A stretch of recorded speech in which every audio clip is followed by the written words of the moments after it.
አትሳሳቺ ትዳር በሀብት ብዛት የማትወሰን በመልክ ማማር የማትመካ ድንቅ የህይወት መንገድ ናት እህቴ ሆይ መልኩ ሳይሆን ቆንጆ ልብ ቆንጆ የሆነውን ልብሱ ሳይሆን ንጹህ ልቡ ንጹህ የሆነውን የህይወት አጋርሽን ከፈለክሽ የምትወጁን ወንድ ከማንንም ጋር አታወዳድሪው ሃይማኖትን አክብሪና ፈጣሪውን የሚፈራ ባል እንዲሰጥሽ አስተምሪው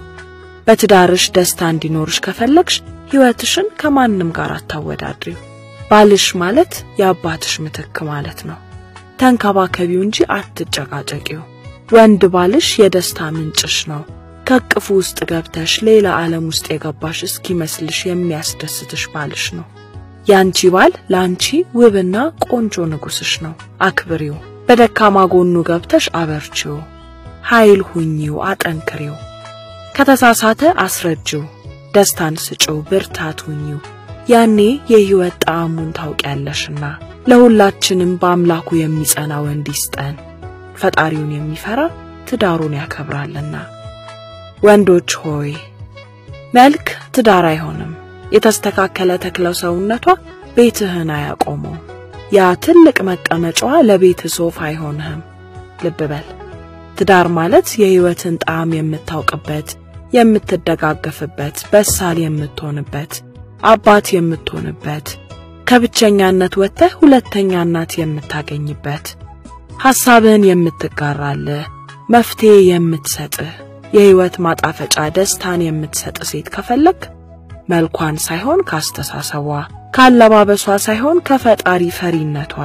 ልብ በለህ ያት ባውኑ ሰዓት ፈጣሪዋን የምትፈራ ሴት ማግኘት መታደል ነውና መልኳን ሳይሆን ላንተ ያላትን አመለካከት አስብ ለዘላለም አብሮህ የሚኖረው ልቧ ላይ ያለው ላንተ ያላት ፍቅር እንጂ መልኳ አይደለም ወንድሜ ሆይ ለህይወት ስኬትን ከፈለክ አይንህን ሳይሆን ልብህ ያረፈባትን ሴት አግባ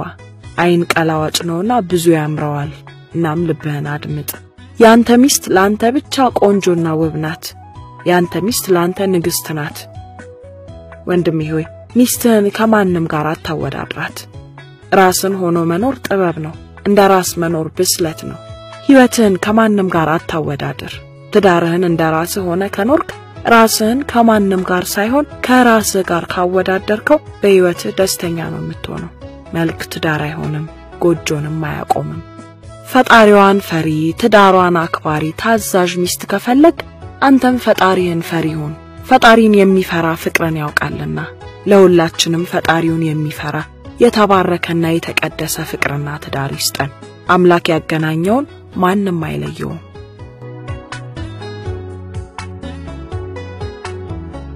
ከስብሐት ገብረ እግዚአብሔር